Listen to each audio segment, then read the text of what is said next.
Сайн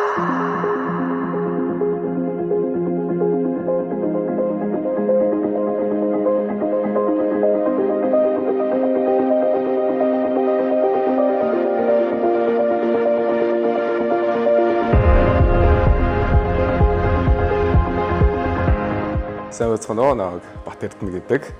Би бол Тайваны үндэсний сургуулийн барилгын инженерийн чиглэлээр сурдаг 2 дугаар курсын оюутан. Сайн чанарын мундаг боловсрол хаанаас олж авах вэ гэд ер нь хайж авж агаад тэгээд Тайваны үндэсний сургууль урд нь гарч ирсэн.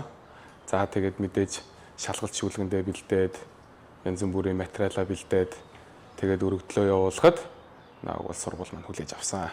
Сайн байна уу? Намайг Дэлгэр Заяа гэдэг. Би одоо Тайваны үндэсний сургуулийн 1-р курсын оюутан, биотехнологи хүнс шин тэжээл гэдэг мэргэжлэр суралцдаг. Тайваны боловсролын яамны тэтгэлгээр ирсэн.